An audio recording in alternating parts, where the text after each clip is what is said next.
Hey everyone, Nick Filardi here for the Colorist Jam. We have line art this month from Brent Schoonover. I got to sit down with him, talk a little comics. Here's a clip.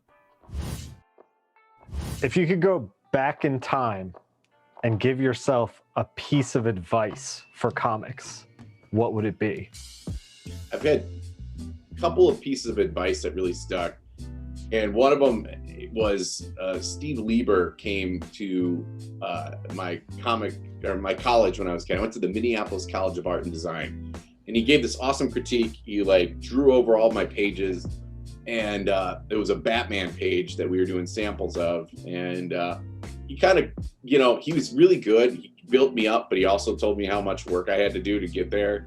And I was like, man, I hope one of these days I'm gonna be able to do Batman or something like that too. And he was like, yeah, you know what, man, don't sweat it. He had just done Whiteout, actually, which is great book. Yeah, awesome book. I just reread those this winter.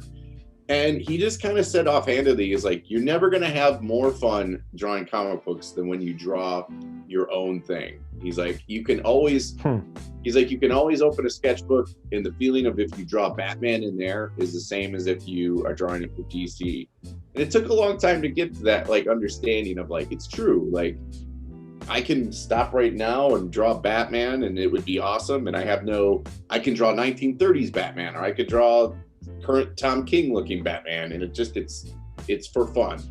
And I think that's the one thing I kind of is to not put so much pressure on you, because I've had awesome opportunities and stuff like that I've really loved, but it's still a job. And sometimes some of these jobs sort of come with an asterisk to them. It's here's a great opportunity, but you only got 3 weeks to do it. And you're not going to get your best work done in that 3 weeks. You might have a couple pages you like, but really it's an economic thing at that point that you just have to kind of get it done. Yeah. And I kind of felt when I was really, really busy at Marvel and DC and stuff like that there was just some tight deadlines, and having 2 kids, I was done, and I always just feel I feel I should be happier.